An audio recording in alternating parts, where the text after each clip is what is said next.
चलो जी आ जाओ। आज हम करने वाले हैं आपके प्लस टू के वाइवा की तैयारी। अब सबसे पहले हम देख लेते हैं प्लस टू के वाइवा में ना पूछा क्या क्या जाता है।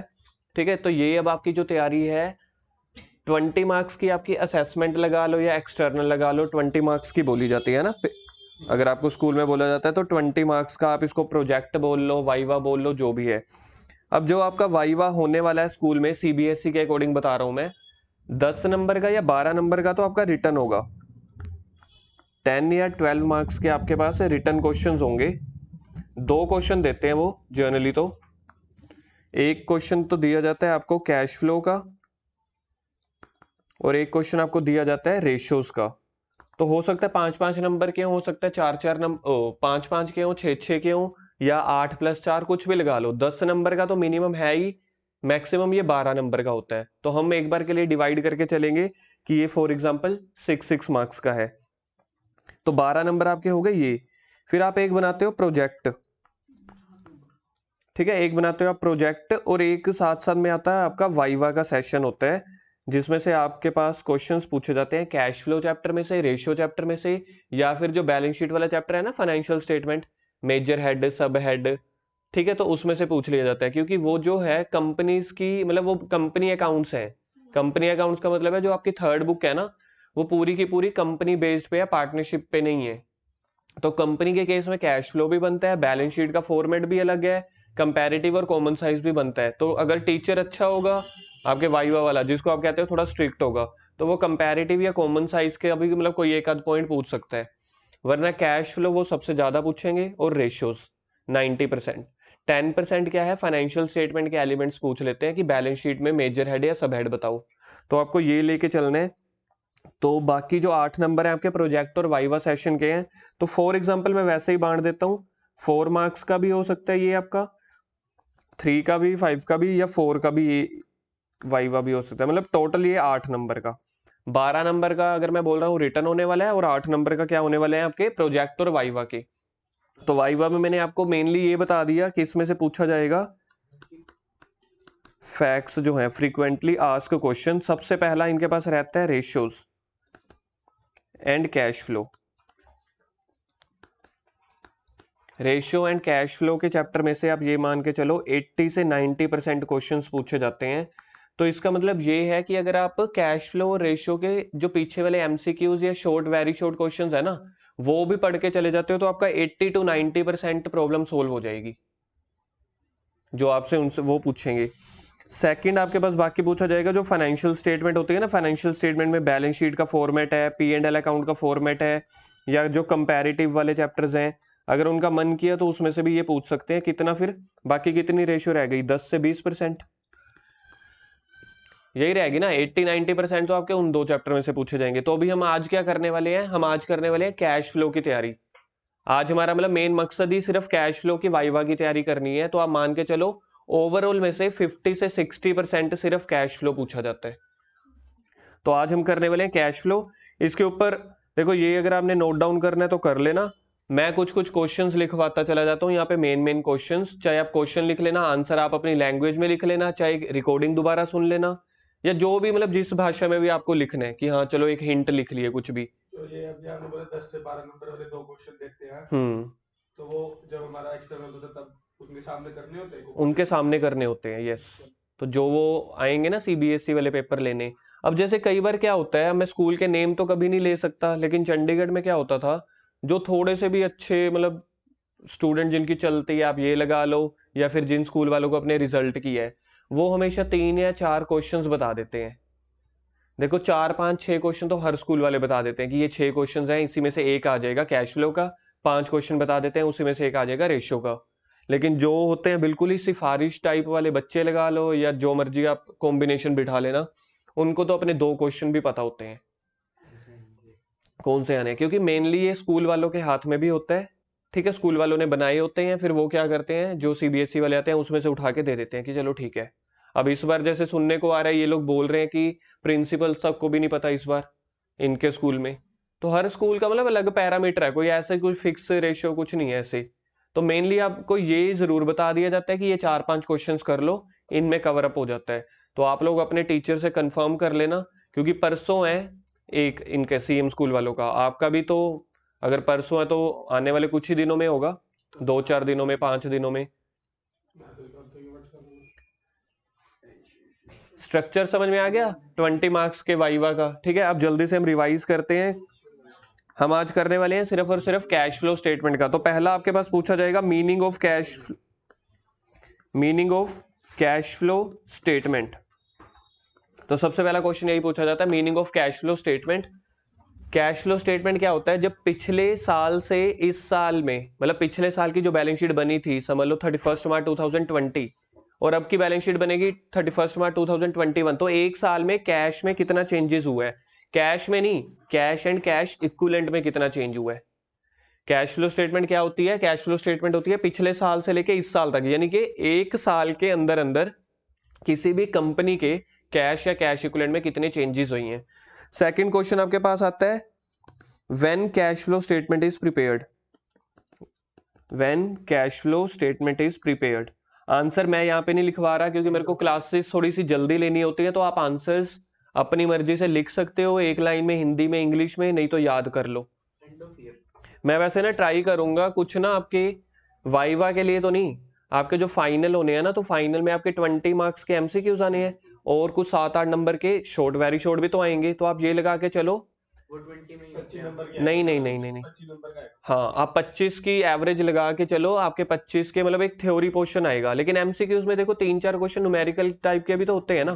15 एक एमसीक्यू होते हैं, 2 एक फिल इन द ब्लैंक्स, ऐसे ही होता है। हाँ मतलब वो मिक्स रेशियो चलती है, ठीक है, फिल इन द ब्लैंक्स ये वो। मैं करने क्या वाला हूँ प्लस 2 वालों के लिए ना कुछ 100-200-250 क्वेश्चंस जो हर बार पेपरों में आते हैं, वो वेरी शॉर्ट की एक इकट्ठी फाइल बना दूंगा, वो शेयर कर दूंगा, तो आपको पूरे सिलेबस की कोई थ्योरी पढ़ने की जरूरत ही नहीं पड़ेगी।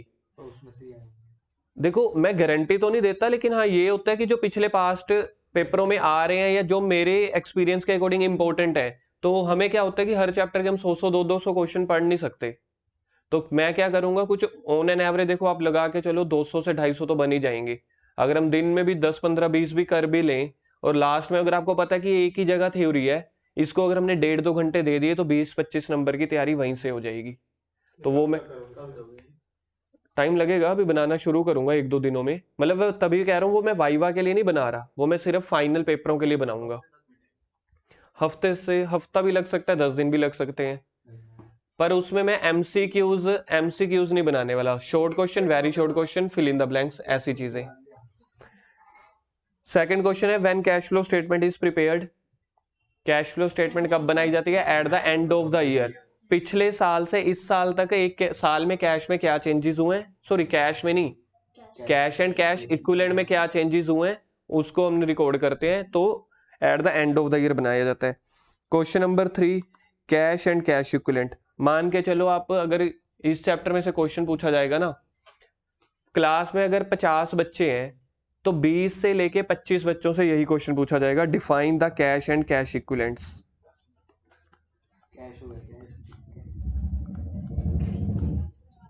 कैश और कैश इक्विवेलेंट्स क्या होता है, इसका आंसर जो बुक में है ना, मैं उसी हिसाब से लिख रहा हूं। सबसे पहले तो ये कह रहे हैं कि ये शॉर्ट टर्म होता है। शॉर्ट टर्म का मतलब होता है कितनी जल्दी कोई चीज कैश में कन्वर्ट हो जाती है। शॉर्ट टर्म यानी कि ये तो देखा जाए तो बिल्कुल ही शॉर्ट टर्म हो गया, ये तो कैश ही है। दूसरा आपके पास होता है हाईली लिक्विड। अब टीचर आपसे पूछेगा हाईली लिक्विड का मतलब क्या होता है।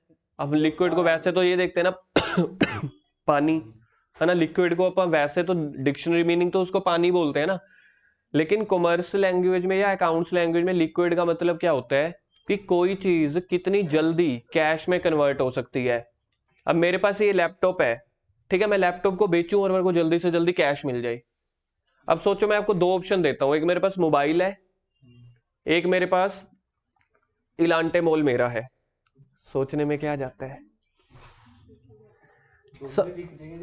दोनों जल्दी बिक जाएंगे। अब मैं आज गया मार्केट में मैं देखो 2 ऑप्शन, मार्केट में मैं ना 2 ऑप्शन लेके गया, 2 हाथ थे, मैंने कहा मोबाइल ले लो, दूसरी चीज पे बोला मैंने कहा इलांटे मॉल ले लो, ऐसा तो नहीं चलेगा ना।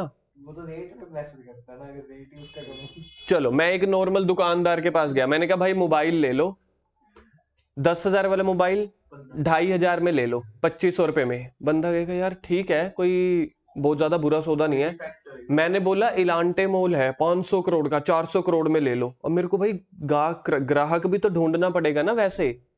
तो लिक्विड कौन सी चीज है जो जल्दी से जल्दी बिक सकती है और पैसे मिल सकते हैं? तो इन दोनों में तो एग्जांपल हुई फोन। कॉमर्स में क्या क्या एग्जांपल्स होती हैं? लिक्विड का मतलब होता है कॉमर्स है आपके अकाउंट्स में कोई चीज जो जनरली 12 महीनों से पहले कैश में कन्वर्ट हो सके। आपको पहले क्या बोलना है?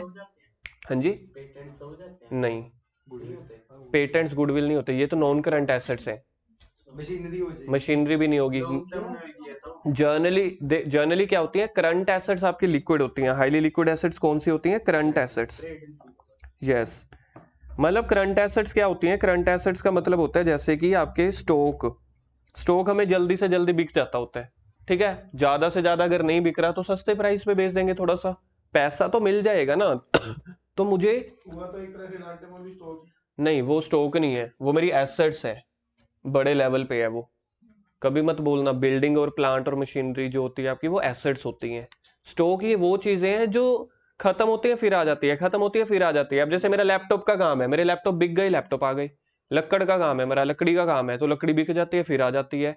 तो ऐसी चीजें जो डेली रूटीन में बिकती रहती हैं और उसको खरीदते रहते हैं। स्टॉक हो गया, बिल रिसीवेबल हो गए, डेटर्स हो गए, मार्केटेबल सिक्योरिटीज हो गई। तो ये चीजें क्या है आपकी? हाईली लिक्विड, जो कैश में जल्दी जल्दी कन्वर्ट हो जाती हैं। अब इनकी एग्जांपल्स क्या है? 7 एग्जांपल लिखवाई हुई हैं, याद है आपको? कैश और कैश इक्विवेलेंट्स की एग्जांपल। एक तो हो गया cash in hand, checks in hand, draft in hand, marketable securities, current investment, short term investment. अब अगला टीचर आपसे ये सब चीजें पूछ सुन के ना, जब आप बता दोगे कैश और कैश इक्विवेलेंट क्या होता है, कि ये शॉर्ट टर्म एसेट्स या हाईली लिक्विड एसेट्स होती हैं जो जल्दी से जल्दी कन्वर्ट हो जाती हैं कैश में। कहेंगे एग्जांपल बताओ, आप कहोगे cash in hand, cash at bank, checks in hand, साथ में आप एक बोलोगे मार्केटेबल सिक्योरिटीज। जैसे ही आपने ये टेक्निकल शब्द बोल दिया ना, मार्केटेबल, क्या होता है ये क्या होता है? हाँ, वो ये नहीं पूछेगा वाह शाबाश, पहले तो बोलेगा शाबाश, फिर कहेगा मीनिंग बता भाई। फिर आपने क्या बताना है? Marketable securities. सिक्योरिटीज क्या होती हैं? किसी कंपनी के शेयर्स। योगेश इधर। मार्केटेबल सिक्योरिटीज क्या होती हैं? किसी कंपनी के शेयर्स, डिबेंचर्स, बैंक में एफडी करवा ली, मतलब ऐसे कोई सिक्योरिटीज आपने खरीद ली जो जल्दी से जल्दी कैश में कन्वर्ट हो जाती है। मैंने किसी बैंक में एफडी करवा ली, तो ध्यान दो, एफडी मैंने कराई 6 महीने की, समझ लो 5 साल की करा ली। इसका मतलब ये होता है कि 5 साल के बाद आपको विद इंटरेस्ट पैसा मिल जाएगा। मेरी मर्जी है, मेरे को पैसों की इमरजेंसी है, मैं 2 दिन के बाद गया एफडी तुड़वा दी, एफडी तुड़वा के पैसा मिल गया ना। थोड़े से चार्जेस लग जाएंगे या थोड़ा सा इंटरेस्ट कम मिलेगा, लेकिन कैश में तो कन्वर्ट हो गया ना। तो ऐसी सिक्योरिटीज, ऐसे शेयर्स, डिबेंचर्स, एफडी जो जल्दी से जल्दी, मतलब मार्केटेबल का मतलब क्या है? मार्केट में बिकने लायक होती हैं। मैंने शेयर्स खरीदे, डीमेट अकाउंट सुना हुआ है? शेयर की ट्रेडिंग होती रहती है, डीमेट अकाउंट होते हैं। तो उसमें क्या करते हैं? कभी खरीदा कभी बेचा, यही होता है ना। तो मेरे पास शेयर्स है, रिलायंस के शेयर्स, मैंने 3 दिन के बाद ही बेच दिए, पैसा मिल गया मेरे को।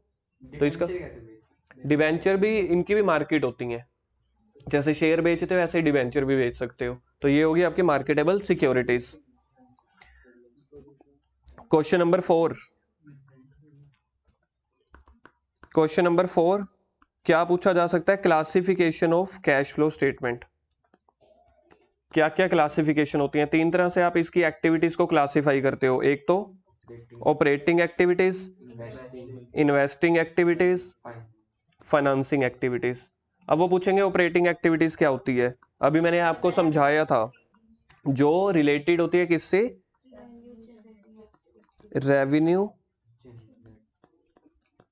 जनरेटिंग एक्टिविटी से जो रिलेटेड होती है। रेवेन्यू जनरेटिंग एक्टिविटी मतलब हमारा प्रोडक्ट, जिस प्रोडक्ट में हम डील करते हैं उससे रिलेटेड कोई भी हम एक्टिविटी कर रहे हैं और उससे कैश का इनफ्लो हो रहा है चाहे आउटफ्लो हो रहा है, ये हमारी क्या होती है? Principal revenue generating activities. ये वर्ड आपको याद रखना है, रेवेन्यू जनरेटिंग एक्टिविटीज।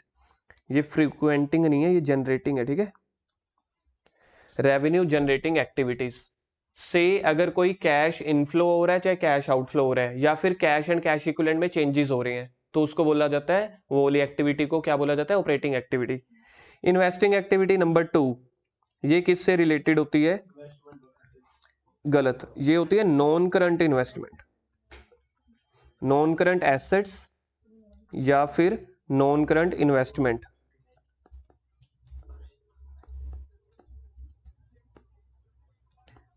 देखो जो हमने ऊपर पढ़ा था ना, मार्केटेबल सिक्योरिटीज या फिर शॉर्ट टर्म इन्वेस्टमेंट, इधर देखो जो ऊपर हमने पढ़ा था मार्केटेबल सिक्योरिटीज या short term investment. Short term investment का मतलब होता है आप अपने शेयर डिबेंचर को 1 साल से पहले ही खरीद बेच सकते हो।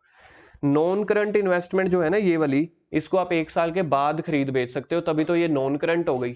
मतलब आपने इसको खरीदने बेचने के पर्पज से नहीं लिया था, आपने इसको इन्वेस्टमेंट के पर्पज से लिया था।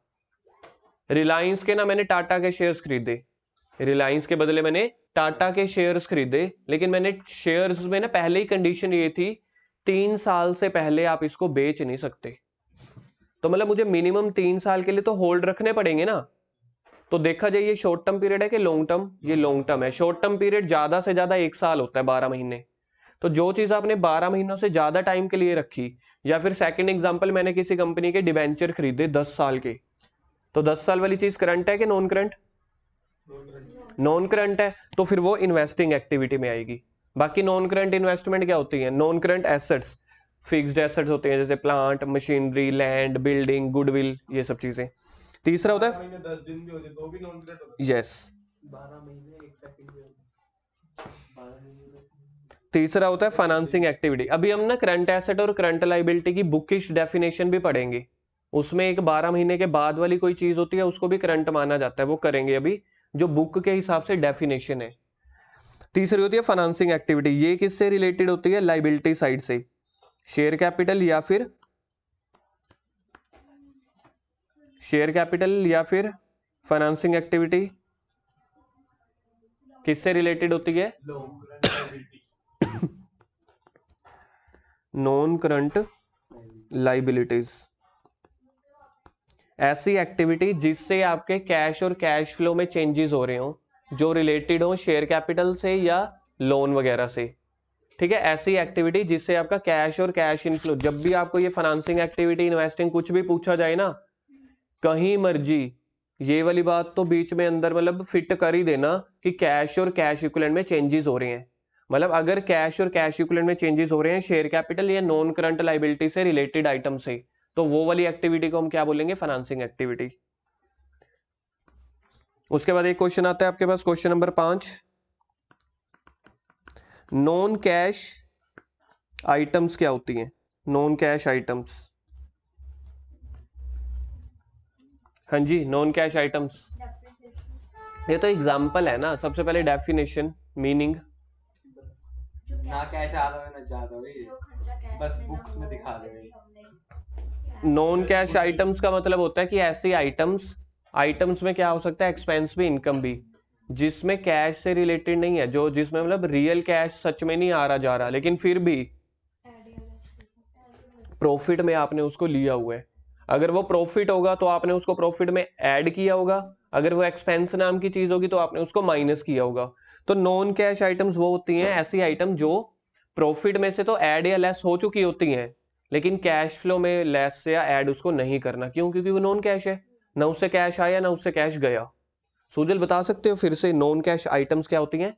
जिसमें कैश की ट्रांजैक्शन नहीं होती। क्या इसको प्रॉफिट्स में लेना होता है?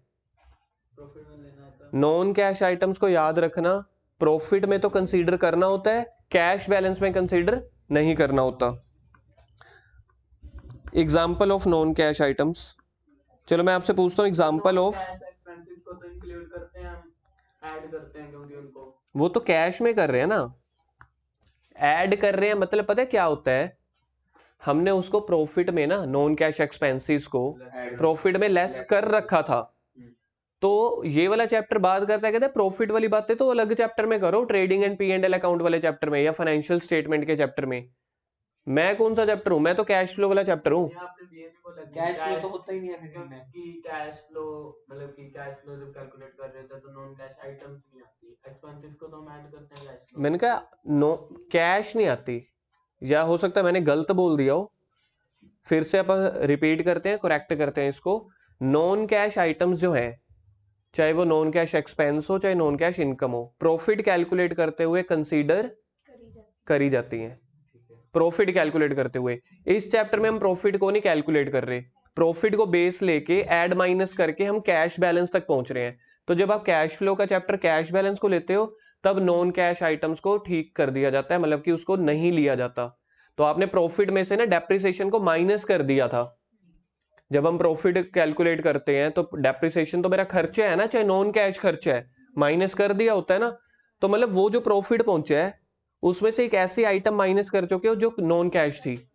अब जब आपने कैश बैलेंस पे पहुंचना है तो उसको ऐड बैक कर दो, या फिर प्रॉफिट तक पहुंचते हुए नॉन कैश इनकम को हम ऐड कर चुके होते हैं, अब माइनस कर दो। Example of non cash expenses बताना कुछ। पहला मैं बता देता हूँ, डेप्रिसिएशन ऑन एसेट्स। amortization, अच्छा, एमोर्टाइजेशन ऑफ गुडविल। और इंटेंजिबल एसेट, इंटेंजिबल एसेट्स को एमोर्टाइज, यही होता है, ठीक है। अगला क्वेश्चन है आपके पास, नॉन कैश नॉन ऑपरेटिंग में लो नहीं वो देना आते हैं। नॉन ऑपरेटिंग आइटम्स क्या होती हैं। अभी हमने पूछी है non cash items question number 5 में। अब नॉन ऑपरेटिंग आइटम्स क्या होती हैं। जो फाइनेंसिंग और इन्वेस्टिंग के देखा जाए वो आइटम्स जो ऑपरेटिंग एक्टिविटी से रिलेटेड नहीं है तो वही तो होगी नॉन ऑपरेटिंग। तो यानी कि वो किससे रिलेटेड होंगी, इधर इन्वेस्टिंग से या फिर फाइनेंस से। योगेश सुनाना इसका आंसर नॉन ऑपरेटिंग आइटम्स का। ये ऑपरेटिंग की नहीं होती, ये फाइनेंसिंग और इन्वेस्टिंग की होती ऑपरेटिंग से रिलेटेड नहीं होती तो देखा जाए किससे रिलेटेड होती है, फाइनेंसिंग से, इन्वेस्टिंग से, तब भी उसका नाम पड़ गया नॉन ऑपरेटिंग। अब हम बात करते हैं treatment of non operating, question number 8। Treatment of non operating incomes बताना दिया। Treatment of non operating incomes, complete treatment बताना दिया, आप बताओ। यहाँ पर माइनस हो जाएंगे कहाँ पे, ऑपरेटिंग में, अगर ये ऑपरेटिंग एक्टिविटीज चल रही है तो ऑपरेटिंग एक्टिविटीज में क्या हो जाएगा, माइनस हो जाएगा, बिल्कुल ठीक है, यानी कि डिडक्ट हो जाएगा। और कहीं पे होगा, ऐड होगा कहाँ पे ऐड होगा, फाइनेंसिंग में। नॉन ऑपरेटिंग इनकम्स है, प्रॉफिट कैलकुलेट कर लेंगे। इनकम्स है, फाइनेंसिंग में नहीं ऐड होता। फाइनेंसिंग एक्टिविटी तो मैंने अभी बताई है आपकी शेयर कैपिटल से या नॉन करंट लाइबिलिटी से है। अगर आप पैसे दे रहे हो फिर तो फाइनेंसिंग एक्टिविटी में चला जाता। अब ये आपके पास जाएगा इन्वेस्टिंग एक्टिविटी में ऐड। इन्वेस्टिंग एक्टिविटी में क्या हो जाएगा, ये ऐड हो जाएगा। For example non operating income, जैसे क्या एग्जांपल बताई थी इसकी, डिविडेंड रिसीव्ड इनकम है ना, तो डिविडेंड रिसीव्ड कहाँ जाता है, इन्वेस्टिंग एक्टिविटी में। कोई और example, interest receive, rent receive, interest receive हो गया, या फिर रेंट रिसीव हो गया। मतलब ये वो आइटम्स हैं जो आपने किसी कंपनी के शेयर, डिबेंचर या कहीं पे इन्वेस्टमेंट कर रखी है और आपको पैसा मिल रहा है। एक तरफ से ऑपरेटिंग वाले टाइम तो आप बोल रहे हो ये नॉन ऑपरेटिंग है, लेकिन नॉन ऑपरेटिंग है तो फिर फाइनेंसिंग या इन्वेस्टिंग किसी से तो रिलेटेड होंगी ना, तो वो इन्वेस्टिंग से रिलेटेड है। क्यों, क्योंकि इन्वेस्टमेंट के ऊपर आपको पैसा मिलता है। योगेश आप मेरे को बताओ, ये जो है नॉन ऑपरेटिंग में ट्रीटमेंट तो मेरे को पता चल गया, ऑपरेटिंग में माइनस करने, कौन से हेड के बाद और कौन से हेड से पहले।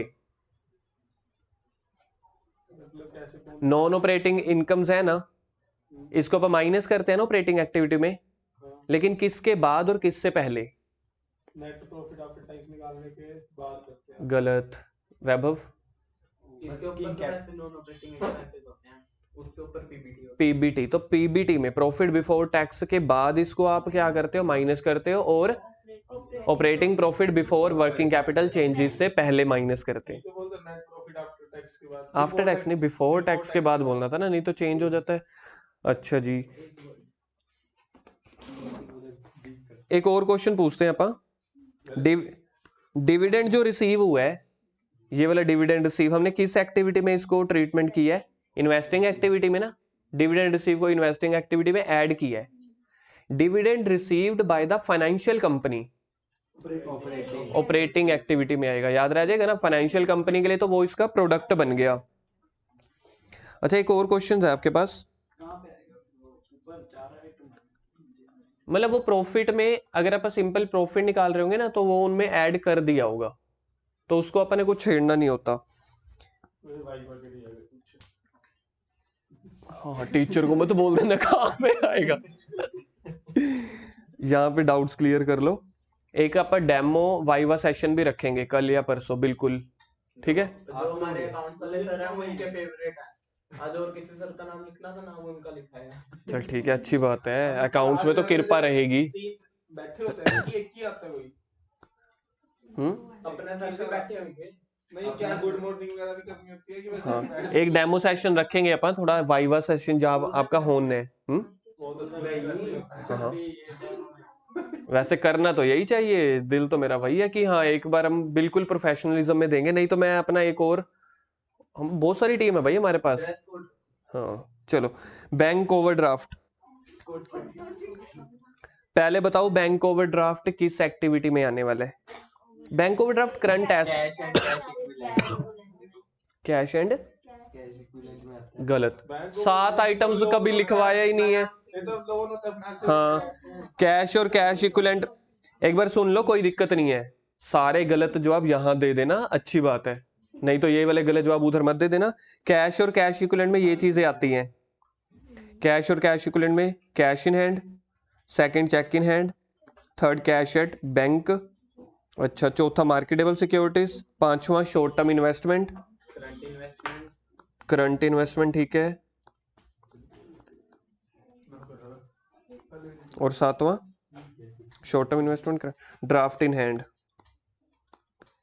इन चेक ही होता है। हाँ ड्राफ्ट चेक एक जैसी चीजें ही होती हैं, इनके अलावा कैश इक्विवेलेंट में नहीं आएगा। तो बैंक ओवरड्राफ्ट जो है आपकी, बैंक ओवरड्राफ्ट आपकी करंट लाइबिलिटी होती है वैसे तो, लेकिन इस चैप्टर में इसको ये क्या मानते हैं, फाइनेंसिंग एक्टिविटी में एज अ लोन मानते हैं,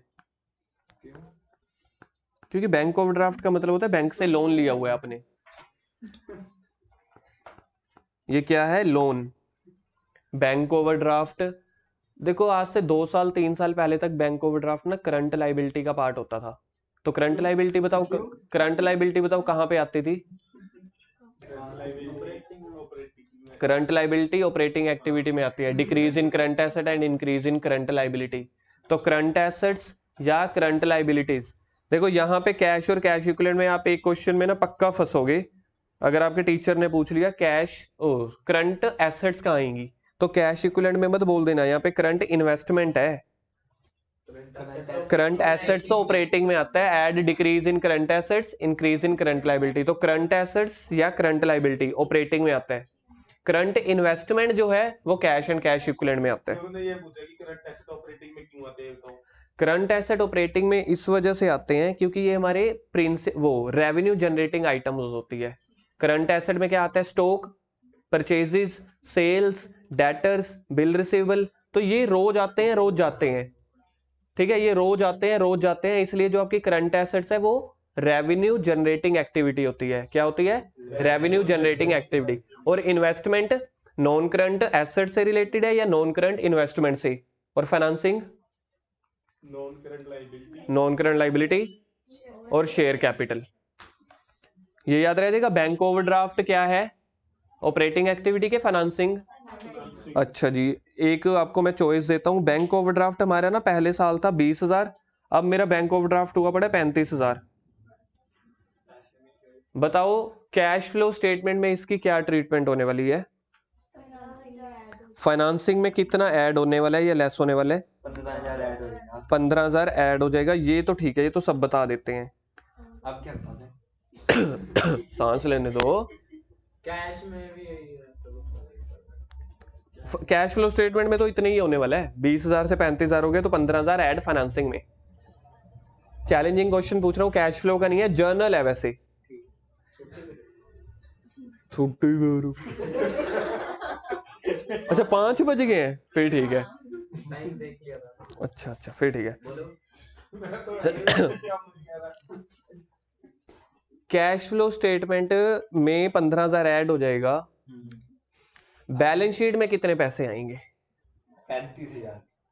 बैलेंस शीट में 10 में कैश में ऐड होएगा, 15,000। नहीं वो नहीं, मतलब किस में ऐड लेस होना है वो नहीं, बैंक ओवरड्राफ्ट की फिगर बैलेंस शीट में कितने आने वाली है, 20,000, 35,000 या 15,000? 35,000। 35,000 एक आंसर। स्टेटमेंट के बारे में बोलते ही नहीं। वैसे बात करते हैं। नहीं, ये चैप्टर देखो आता तो बैलेंस शीट से ही है ना, अगर आप देखते हो एडजस्टमेंट तो देखते हो ना, शेयर कैपिटल लोन।